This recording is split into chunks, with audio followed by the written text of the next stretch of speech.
when I left the Mormon church at 16, I left home at 16 years old. I was on my own, just, kind of living in the streets. As part of where my invitation came from.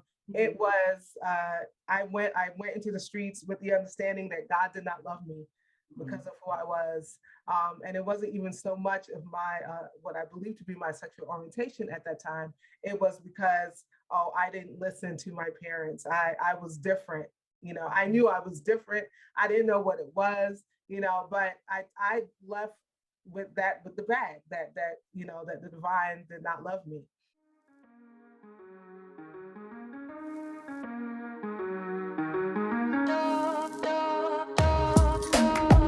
Hi, my name's LeoWT, and you have found your way to the Conversations podcast. Conversations exist to create spiritually minded conversations about life. We desire to create safe space for dialogue and community. We desire to come together regularly and intentionally to generate conversations about life, belief, and the intersection of the two. Everyone is welcome at the conversation. What's up, everybody? My name is LeoWT. That's what you can find me online as, because my last names are way too hard to spell. But my name is LeoWT, and I'm here to talk to you guys a little bit about making the Yuletide gay. At first, I was actually just completely joking about that title, but it seemed perfect because we're having a conversation about a couple things: queerness, deconstruction, and the holidays. So let's go for it. So I would like to share with you folks a little bit about my story as we dive into this topic of deconstruction. And then I'm going to bring on two friends of mine who are amazing, spiritually enlightened queer women who have so much to share with us. And I can't wait for you all to meet them after I chat a little bit. Part of my story that brings me here today is the fact that I am actually trained to be a pastor. Moreover, for the past 16 years, I've been working to hone my craft and to find a church home that would approve me for the ordination process. I'm happy to announce that as of the filming of this video, I am actually officially in the process to pursue ordination through the United Churches of Christ, which is a battle I've been fighting for about 16 years. So it feels like a pretty big deal. But what kind of got me here was this moment that I had during my undergraduate degree. I was studying for a bachelor's of science in pastoral ministry with a minor in the Bible and a concentration in church growth and development. My situation in life was I was at a conservative evangelical college. I come from a conservative evangelical family, and I understood myself to be a person who was called to ministry. And it was in the backdrop of this context that I realized I was queer. It was a realization that I had been fighting for about 5 years, but there was a moment that happened to me, and I'd love to share it with you. I actually let myself be subjected to not one, not two, but 3 exorcisms because I so stubbornly wanted people to know that this was not a choice. I am stubborn, but not stubborn enough to want to choose to be me in the world. And as much as that might make some people sad to hear, it can be really difficult when you're trying to blaze a trail, especially when you understand yourself to be called to ministry. And then next thing you know, you understand that you are a lesbian. I was actually assigned female at birth. So I came out not 1, not 2, not 3, but 4 times. And my 4th time was as a pastor. And that's kind of why we're here today, to talk about how I got from that moment of being willing to succumb to 3 exorcisms to standing up and claiming my space in the religious world.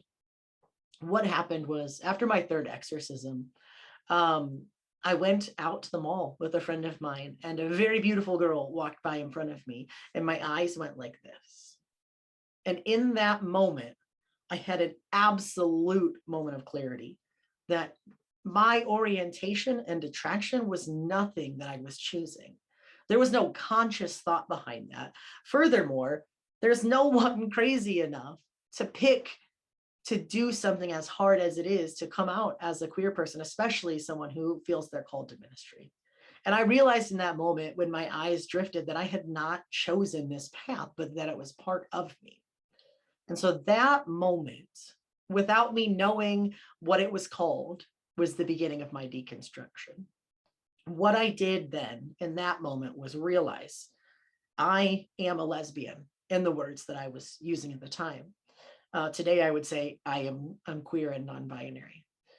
But I realized that I was queer. And so immediately what I decided to do, I met with a close friend of mine, and we immediately began making a list on a whiteboard, right? And the idea behind the list was, what are the things that you will not give up about your faith tradition and your faith because of your orientation?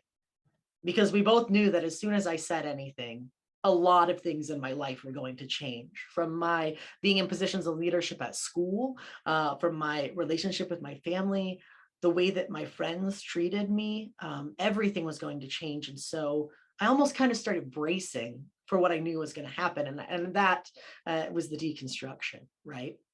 So I started to use that whiteboard to deconstruct the things about my faith that I believe to be true and hold self-evident, right? But I started to write down the things that I believed in. And I would write something and I would write something else. And then I'd go back and I'd cross off that first thing, because that wasn't a hill I was willing to die on, to use an ironic pun. But what I came down to after hours of looking at that whiteboard and writing words down and erasing them and adding them and moving them and circling them and all sorts of things was, I came down to two ideas that I wasn't going to give up on. These ideas are the concepts of shalom and agape. I mixed up my hands there, I apologize. But this is agape, which is biblical Greek for divine love, complete, perfect, and endless, unbroken love. And I also decided that I would not give up on the idea of shalom, which is the making new, the restoration, the bringing into harmony all of creation. Those were the things that I would not relent on. I would not give up on them, no matter how far someone tried to force me out of my faith traditions. These are things that I would hold fast to. And without knowing that I was deconstructing, these two principles guided me through the rest of my time of deconstruction up until the modern day time of Leo. I now come to the idea of faith and the idea of spirituality and the idea of even ministry or religious leadership with a whole different mindset. My understanding now, through the things that I have learned in the classroom and in life and in books and in conversations and in private moments of prayer, and what I would argue to be divine revelation, my understanding of the world is that queer people are needed by the church more than queer people need the church, because there is an image of God that is present in queer people. In the very beginning, God made us in their image. There is something that queer and non-binary individuals bring to the church, and it is good and it is holy and it is right. And I would love to do a session on apologetics for you, but I'm beyond that point. I do not need to prove to anybody that my existence is real and valid and divinely inspired, because I know by existence that I am real, that I am valid, and that I am divinely called for something. Another video down the road, we can talk about the clobber verses and how they were manipulated and translated with an agenda. But we're not going to do that now, because in this space, we're coming to it with an understanding that queerness is valid, that you are valid, that the queer people in your life are valid. And I'm not saying that it's been an easy road, but what I am saying is that my orientation brings my faith into clearer focus. And my faith brings my orientation into clearer focus in equal measures. I am here now as a non-binary person of trans male experience. But in so many ways, the call that I understood from the very beginning has only been deepened by my coming out and by my deconstruction. God is okay with the questions. God is okay with the queerness of not knowing in this wildly non-binary world. And it is okay, and in fact, perhaps holy, to embrace your queer identity. I look forward to chatting with a few of my friends here. I'm going to turn the conversation over to them here very quick, but I would love to talk about queerness and the different intersections of life that we find ourselves in from different faith traditions and from different cultural backgrounds. Thank you so much for joining this conversation, and I look forward to my time with Heather and Sue. Let's bring them on screen. Got it. Yes. Fantastic. All right, so I am here with my friends, and I wanted to share with you folks a little bit more context around the ideas of the intersection of faith deconstruction and LGBTQ identity. So I've brought in two heavy hitters, two fantastic people who have amazingly diverse stories, and we're just going to have a little conversation. So I'd like to let them introduce themselves first. Sue, why don't you start for us? Sure. I am Sue Webley. My pronouns are she, her, hers. I am all the way same gender loving. I am a lover of the divine and a lover of people. I rock with that brown Palestinian Jew Jesus. I love him. So among other things, I am an author, poet, and a student at Chicago Theological Seminary. I serve as an associate pastor at Rivers of Living Water Ministries, UCC, located on the East Coast. We have two locations in New York and in New Jersey. I'm also the national minister for youth and young adult ministries for the Fellowship of Affirming Ministries, and some of you might know that as TFAM, and that is led by the incomparable Bishop Yvette Adrian Flunder. Aside from ministry, my work in community is really centered on bringing LGBTQI plus identified Black and Brown youth and young adults into agreement and alignment with the divine within them. Most of the young people that I serve are housing challenged and otherwise they've been cast out, put out of their homes, kicked out of their churches because of who they are. And so that really is what I believe that divine has invited me to do. I love it. In community and as an entrepreneur. I'm the founder of Cara Solutions, and I offer administrative business and consulting services for other entrepreneurs and small business owners. But most of my time is spent working with community-based and faith-based organizations, and kind of walking alongside them and helping them kind of reimagine, right? Use their holy imaginations as to what gatherings can look like, what church can look like now in this heavily virtual age. So I love it. I love your work. I love what you do, and I'm so excited to hear what you have to say. Heather, would you give yourself a little bit of an introduction for us? Hi, so my name is Rabbi Chana Johnson. I am the senior rabbi at Temple Beth Tikva. We are an online congregation. We actually moved online during the pandemic. Aside from that, I have received my PhD in theology in the year 2008, not something that I talk about too much in social media platform because I like to meet people where they meet me. Mm-hmm. I am identified as she, her, or he, him. I don't mind either. I am a proud professional lesbian, been married to the love of my life for 11 years. Together, we have 17 children. And my primary work is that of helping LGBTQIA Jews understand they are valued, needed, and affirmed within the Jewish community.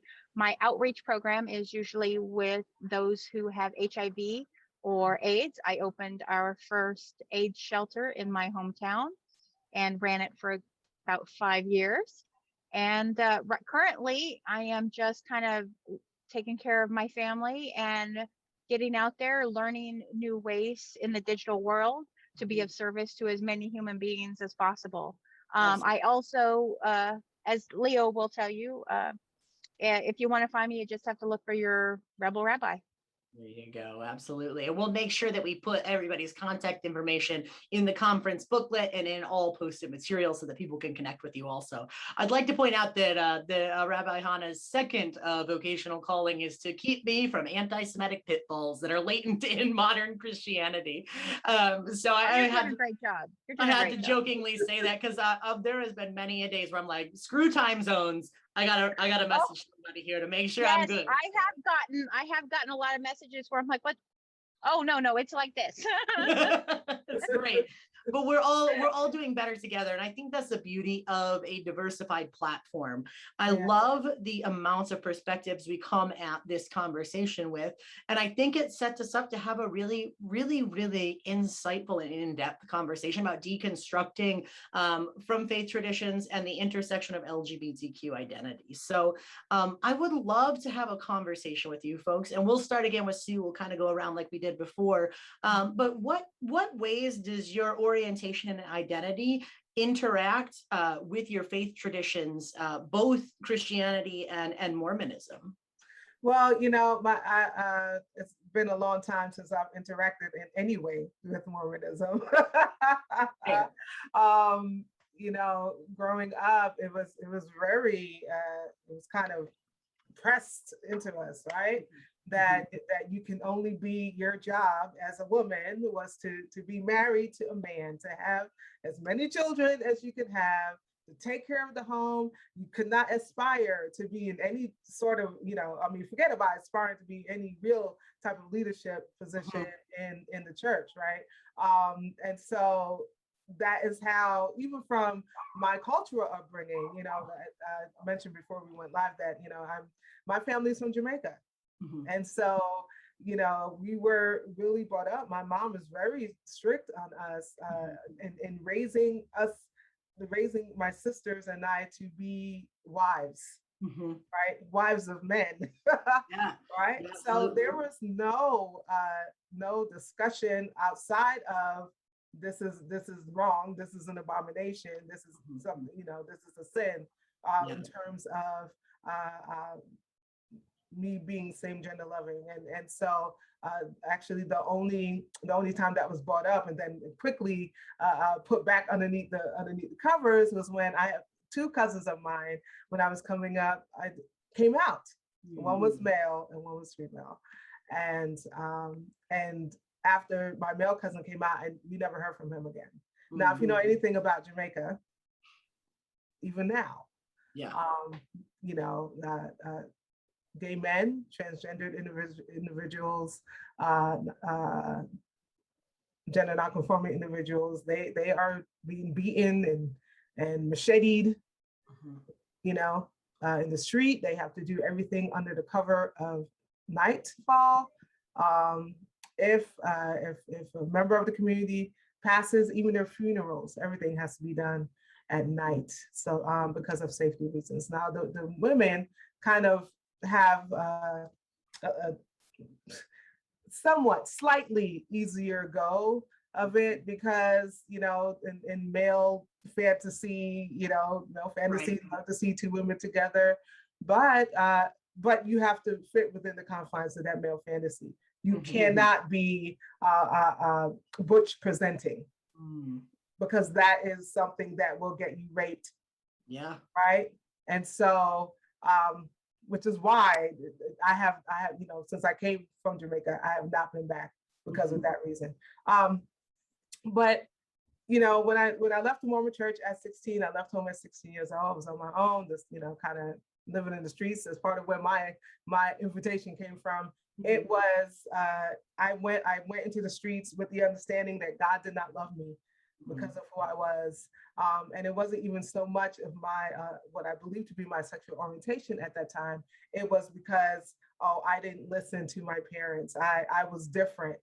I knew I was different. I didn't know what it was, but I left with the bag that the divine did not love me. And so I stayed away from the church for a very long time. And it wasn't until my late 20s, actually, where I found my first, I saw this butch presenting lesbian walking around with her Bible. I'm like, oh, okay, like where they do that at? And so, right. And so I was intrigued. And at the time, I had an online publication called Sable Magazine, and it was for lesbians of color. And so I said, yeah, I have to talk to you, because how do you feel knowing that those words inside of that book says that you are an abomination, and that that you really don't deserve to live? Like, how can you? I was just intrigued and confused at the same time.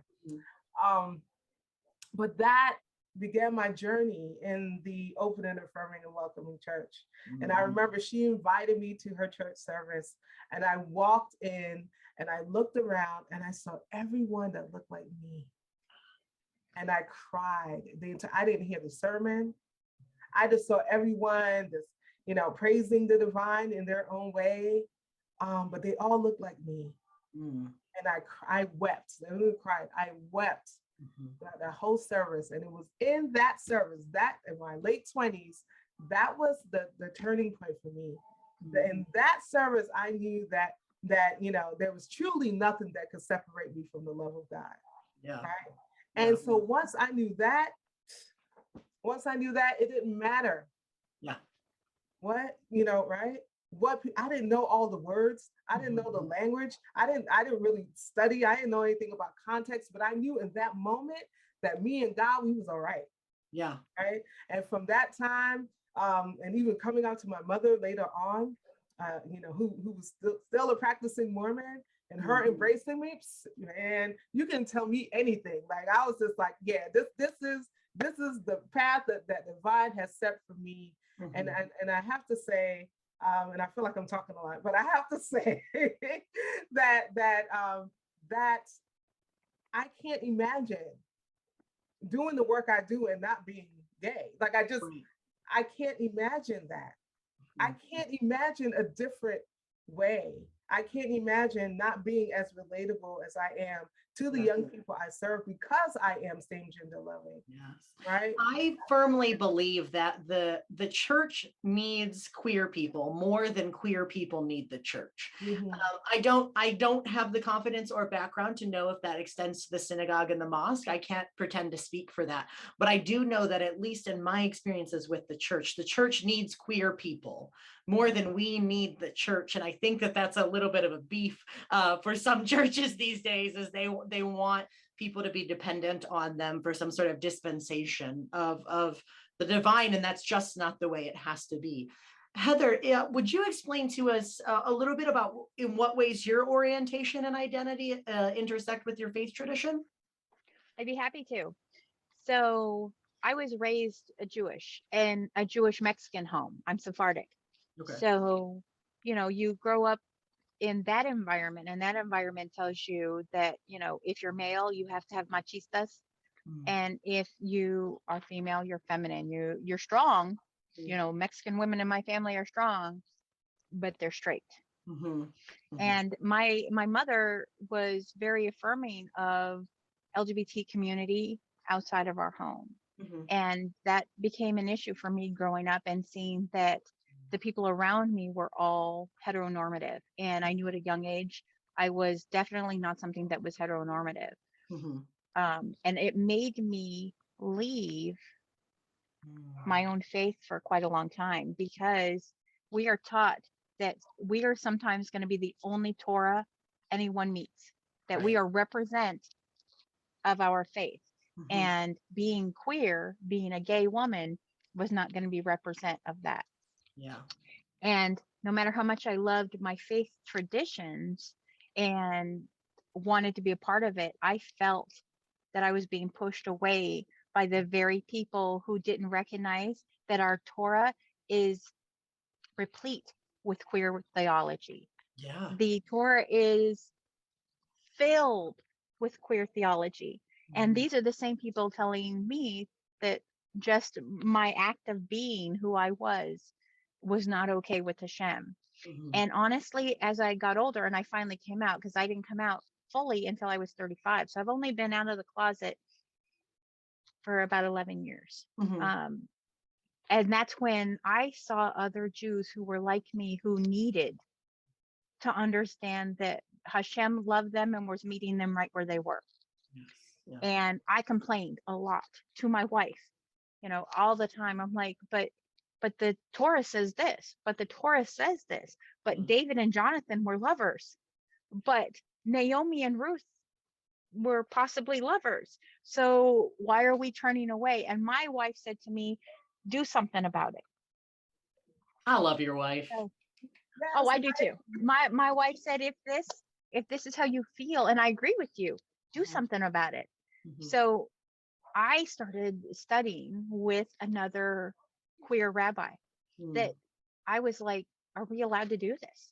And she did a lot of research, and she said, we are going to take it old school. Rabbis used to teach one student at a time, and there weren't giant yeshivas, these big buildings, hundreds of students constantly. So she's like, we're going to take it one at a time, and then when it's time for your bet din, we'll find them. And we did. I studied for 3 years to become a rabbi, and because the way we did it is why I say I'm a rebel rabbi, is because I go out to queer people and say, Hashem made you just the way you are. Yeah. I challenge gender conformities using our own text. Our own sages, our own scholars say that gender is not just the binary. Our own scholars tell us that gender is many faceted, 6 genders to be exact, from our own teacher who helped write the Talmud. And while that time they meant sex characteristics, we know in 2021 that gender is a social construct. Yes. And so part of my work is, how do we apply those 6 genders to the construct that we have today, allowing every member of the Jewish community to understand that they are also a part of the nation, and that they're out doing the same work we are supposed to tikkun olam, to repair the world. We can't repair the world if we don't have our queer people with us. Agreed. Our Torah is nothing but, for us, it's queer theology. And that's what I'm currently working on, is a commentary about how the Torah is filled with queer commentary and how it's backed up by our sages. Yes. I love that.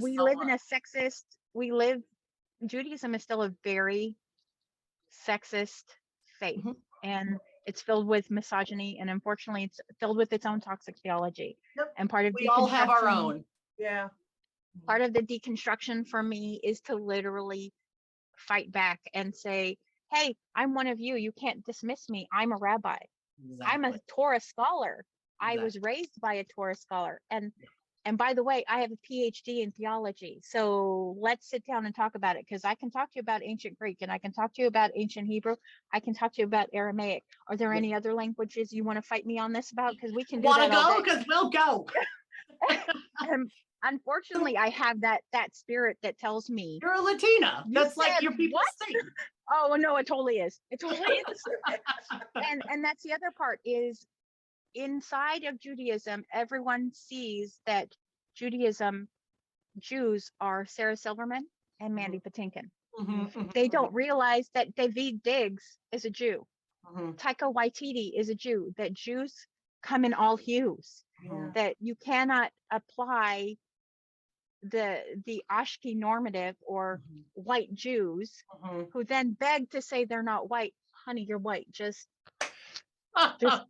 I'm sorry, I don't know what to tell you. Just own it. So you got into some interesting things there, and I'd like to parse that out and kind of pull it out as we progress in our conversation a little bit. But for me, there was a large disconnect between my faith and orientation, and I talked about that a little bit previously.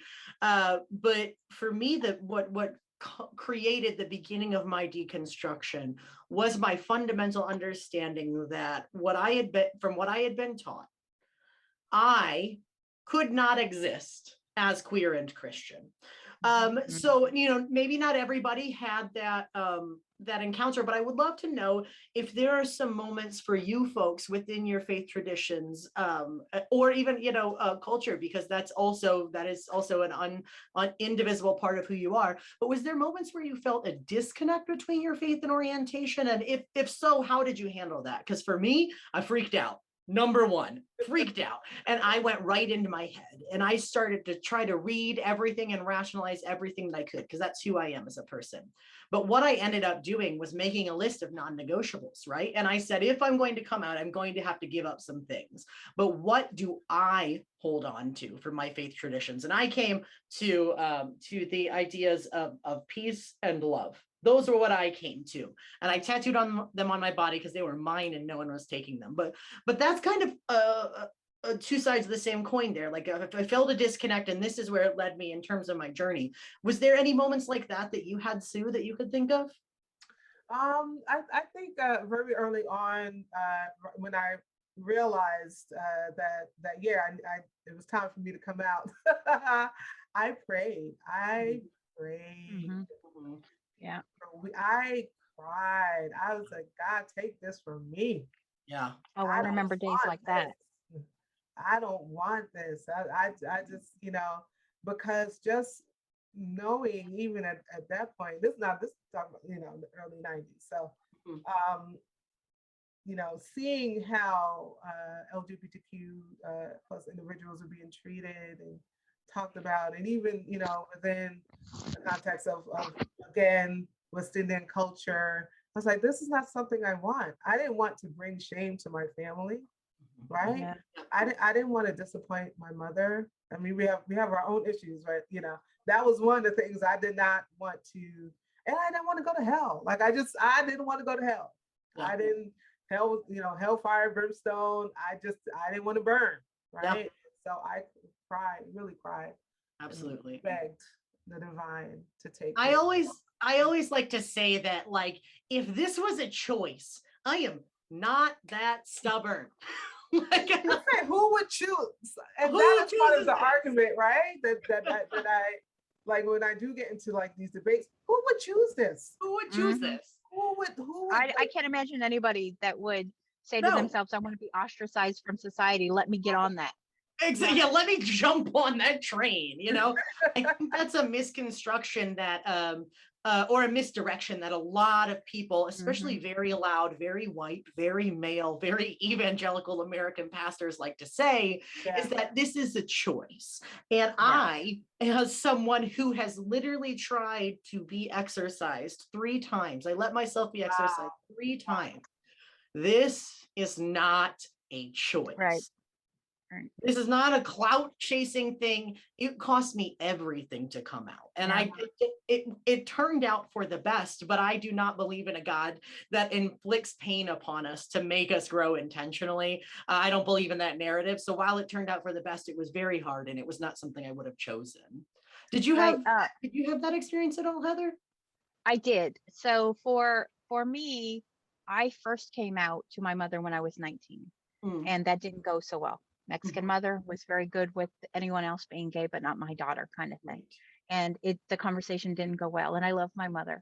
And so I prayed that I was going to be a straight person, and I was going to be the best straight person there has ever been. Right. Like the straightest straight. and that led to a lot of toxic behavior on my part. And when you say, Leo, about coming out and how it blew up your world, it did mine too. I was married to a man when I came out. Have an effect. And I had, children who I had been kind of saying, why I like girls, but I hadn't fully come out. And for me, the moment when I said I can't do this anymore was literally, it really was meeting my wife and watching her power, watching her walk through the world saying, you think people don't know I'm gay? That's their problem. That's not my problem. Right. And for me, I, like Sue, I prayed all the time. Why did you make me this way? Why do I want to continue my life as a Jew if I have these feelings? And what I decided was, when I really understood that I wanted to spend my life with my wife, I literally had a fight with God, which as Jews, we're allowed to do. We're allowed to come out, yell at him, tell them off, tell them I don't like you. Like, if Abraham could yell at God, so could Hannah, So I literally said, okay, that's it. If I'm going to love this one woman my entire life, I'm going to raise our children to love Torah. I'm going to be true to her. I'm going to love her with everything that I have. Mhm. You can do whatever you want with me. Yeah. And if you're the kind of God that I believe in, you're going to leave me alone. Yeah. But if you're that kind of God that these people have been telling me, her love and what she has done for me and what my life has become being next to her is worth whatever wrath you have for me. Yes. And that's when I started seeking out other LGBT Jews and saying, how do you live your life? And the one for me was Rabbi Stephen Greenberg. Mhm. He was the very first Orthodox rabbi to come out and say, I am gay. And I read his book, Wrestling with God, and was completely like, I want to do that. I want to be able to be that for my people. I love that you brought that wrestling with God narrative up, because I think what I was taught a lot when I was growing up was that, like, God doesn't author confusion. It's of the devil if you're confused. And also, you are to fear God. But all throughout the Hebrew Bible, there is stories of people wrestling with God. And there's people who are named because they wrestle with God, and whose lives are changed because they wrestle with God. And I feel like that's something people like to throw at us when we're in deconstruction, is confusion and questions and stuff.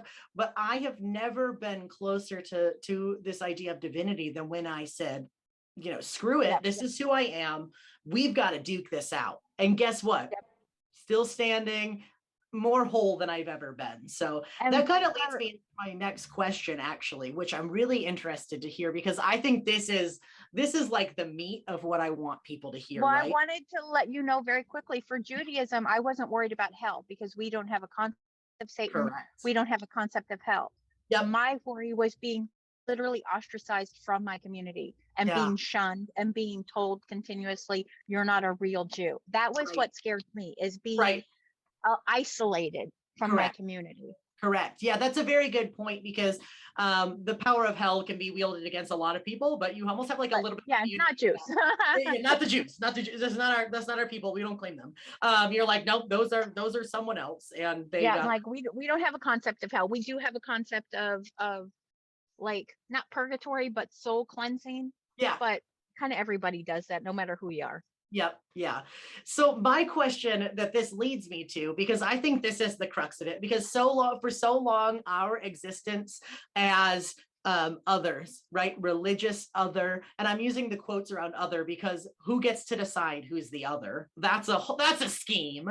But as people who have been marginalized for race, gender, orientation, religion, any and all of those things in any and all combinations, we've been told that we are like lucky to be tolerated, or it's a concession for us to be in sacred spaces. But I think that that's a load of crap. I think that the queer experience and queer people are necessary and needed in the church. So I would love to hear from both of you. We'll start with Sue, as long as you don't panic. If you need to pass off the question, that's fine.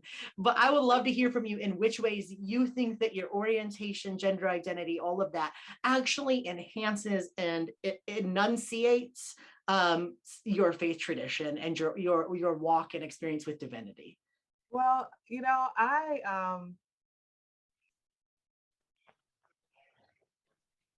was going to say something. Okay, so I'll lead off with what my initial thoughts.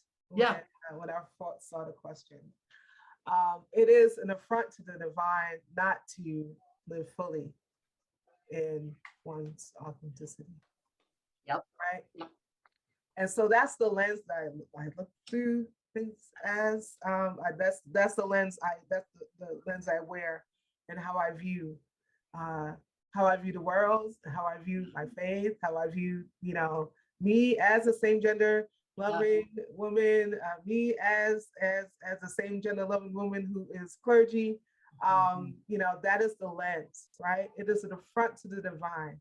If we look all around us, we see the beauty of diversity, right?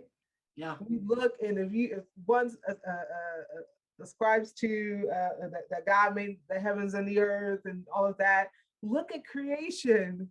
Yeah. Look at creation. Right, the flora and the fauna, the animals, the critters, like look at this beautiful rainbow of creation. Mhm. And I cannot look at myself Mhm. and all of my identities, all of my intersectionalities, and say you don't belong in this beautiful rainbow of creation, right? Absolutely. I am fearfully and wonderfully made. Yeah, you are an extension of a divine being that literally created and brought forth diversity. Yes. And so that is how that beauty of diversity, that, and honoring diversity, not only in myself, but in the work that I do in my ministry, in service, right, in community. That is what enhances my faith for me, because it is the work that I do as this Black, I was gonna say bald-headed because I have a wig on right now, but I am bald-headed, this Black bald-headed same gender loving woman who is clergy, right? Yes. A walking contradiction to many people. Like, and one of the things that Bishop Fonda always says, like, hey, I ain't supposed to be here. Right? Yes. I'm not supposed to be here. I'm not supposed to be doing this work. But the fact that I am here doing this work, thriving in, through, the divine allows me to help others, assist others, in especially the work that I do with young people. Yes. Right? You brought up that idea of honoring the diversity within yourself. And I think for me, you just kind of gave me words to understand my own deconstruction a little bit better, because I wasn't taught that I was many things. I was taught that I was one thing, and I had to just beat myself into submission for that. But honoring the diversity within myself and understanding the nuances of my intersections and seeing them as strengths and not weaknesses was definitely huge for me. Heather, what do you take from that sort of question of in what ways does your orientation and identity enhance your faith? I think it allows me to confront other Jews and say, I am here. Yeah, people like me are here, and you can't stop us. We're not going to be told that we aren't valued and we aren't loved and we aren't needed, because we are. I've gotten so many messages from trans Jews who are like, am I still Jewish? Does Hashem still love me? And I'm like, we have an entire midrash about how Dinah and Joseph were switched in the womb. Yeah, of course you are. And I do believe that when I fully came out and I was able to start critically analyzing my own texts of my own faith, and notice that it was so heteronormative. It was old white men who were writing these laws. And for me to say, no, you know what? No, that doesn't make sense. No, that's not okay. And what's awesome is that I believe that Judaism is a living faith, that Torah lives and changes because it needs to. And we can't make it stagnant. And if I met with other clergy like me who are at the forefront of saying this is living word and it's time for us to bring it forward, then I'm all in for that. And I believe that because I believe that I may be the only Torah someone sees, that when I meet an LGBTQIA Jew who says, oh my gosh, you're an out gay brown rabbi, that means I can do it too. Oh yes, and I will be the first one in line to be there when you do your first Rosh. Don't think for a second. I believe that Judaism, like you said, for Christianity, I very much believe that Judaism needs queer Jews much more than queer Jews need synagogues. Yes. I can be a Jew anywhere. Right. I can go over to my tree and be a Jew. But if you want me to come to your synagogue, then you have to affirm that my place in your synagogue is something that isn't just tolerated, but it's wanted. I refuse to be tolerated. The days of toleration are over. I refuse to see other queer Jews just be tolerated. If we are not being affirmed, if we are not being validated, if we are not being loved, then I'm saying no to you and we're going to move on, and we're going to keep going without you. Either you can come with us or you can get left behind. Yeah. Can I just say this? So one of the things that came up to me while you were talking, like, we are the living word. Yes. We are like Exactly. we, you know, and I think if we can just take our head out of the book, I wish people would just take take their heads out of the Bible and take their heads sometimes out of sacred text and look at each other, right? See Imago Dei, like we are the, you know, we are the Who's sign going of the off? We and so, Exactly. listen. Exactly. And I'm just like, yeah, I feel so strongly about that because I'm with you. yeah, we you know, and yes, it's part of our faith to look in our sacred texts, right, for hope and for, you know, for direction and all of that. But some of us get stuck there, and we don't see what God is doing, what the divine is doing outside, beyond the pages, right, of our sacred texts. And yeah. This is the exact reason why I hope to pursue a PhD in queer theology, because I believe that divinity and spirituality were never meant to be binary. And it's my personal assertion. It's my thesis statement, if you will. Don't take it, I'll kill you and make it look like an accident. But it would be my thesis statement that the consolidation of power and wealth was strictly designed for control. And I don't think that it's an innate part of any Abrahamic faith, if you would ask me, based on my studies. And admittedly, I'm a Christian and I'm learning about Judaism and Islam, both from Jews and Muslims, for the record. Don't learn about Judaism and Islam from other Christians. It's not going to do you any justice. But I would assert that that divinity has always been queer. It's queer in the ways that we encounter divinity. Is it a bush? Is it in a temple? Is it around a table? It has always been at the queerest intersections of life where divinity showed up. So why would we think any differently about divinity showing up in the lives of queer people? You know, and that kind of leads me to what I would love to wrap up with. We just got about 5 minutes left, so use them wisely. But what words would you give to people who happen to be watching this conference and are some form of queer and in some form of deconstruction? What words of encouragement would you give? We'll start with you, Sue. There will be glory after this. That's the phrase that came. Yes, this deconstruction process is messy. It's hurtful, it's painful, right? This breaking down, this breaking open, this tearing apart, this laying bare. Yeah, it's uncomfortable, but there will be glory after this. And even you might leave, you might you know, come out like a little bruised and battered, right? But a broken hip.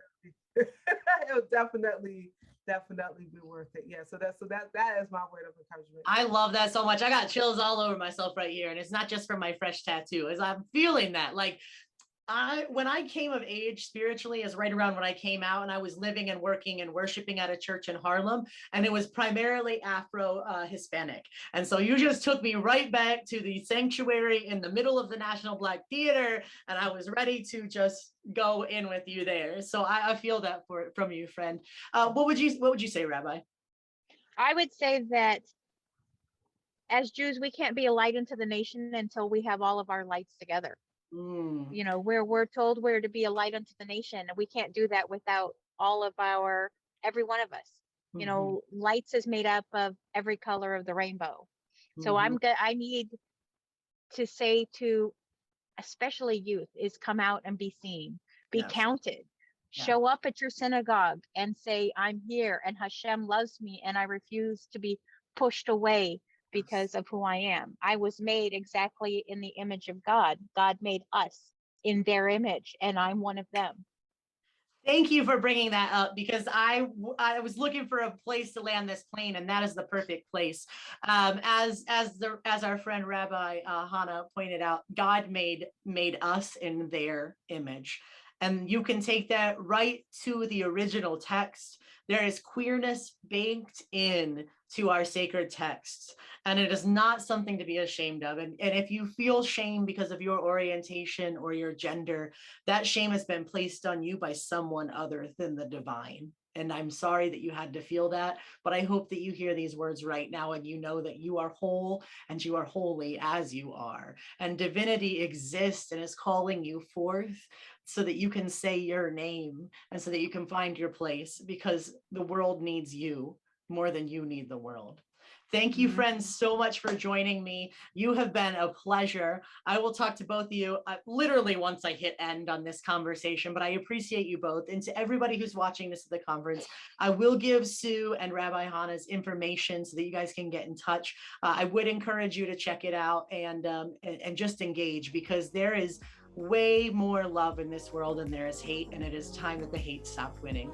Have a good day, everybody. Bye.